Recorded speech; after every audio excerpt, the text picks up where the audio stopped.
तर आगामी निवडणुकीसाठी नितेश राणेंनी कोकणात स्वबळाचा नारा दिलाय। टू द पॉइंट मुलाखतीमधून नितेश राणेंनी स्वबळासंदर्भात आपली रोखठोक भूमिका स्पष्ट केली आहे। कोकणात भाजप आणि शिंदेंच्या शिवसेनेची ताकद सारखीच आहे, त्यामुळे एकत्र निवडणूक लढल्यास कोकणात मोठ्या प्रमाणावर बंडखोरी होण्याची शक्यता आहे, असं नितेश राणेंनी म्हटलं। यावर शिवसेना नेते निलेश राणेंनी भाष्य केले। भाजपला स्वबळावर लढायचं असल्यास आमचीही स्वबळावर लढायची तयारी असल्याचं निलेश राणेंनी म्हटलंय।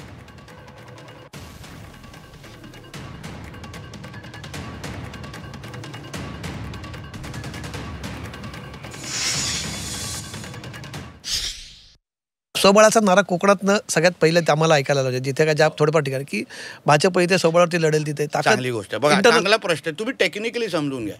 आज शिवसेना असो, भाजप असो, सिंधुदुर्ग असो, रत्नागिरी असो, आमच्या सगळ्यांची तुल्यबळ ताकद आहे।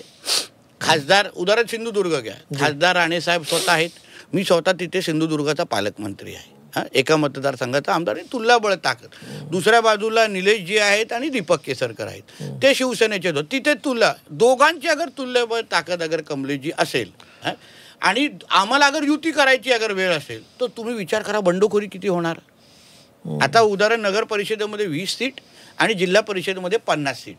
आता 50 सीटवर अगर आम्हाला युती करा, आजच्या तारखेला मी तुम्हाला खात्रीला एक सांगतो, महाविकास आघाडीकडे तिथे आणि उभाटाकडे उमेदवारच नाही तिथे उभे करण्यासाठी। त्याच्यामध्ये आता ते काय करतायत, जसं क्रिकेटमध्ये कसं स्लिपमध्ये बघा उभा असतो, एक बॉल बॅट्समॅन सुटला चुकून कट लागले तर पकडायचं, तिथे ते लोक उभे आहेत। ह्या दोघांची युती झाली तर त्यांच्याकडे रेडीमेड उमेदवार येणार।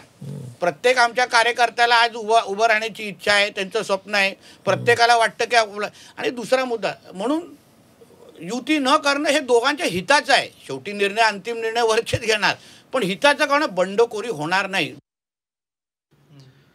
मी स्वतः केले,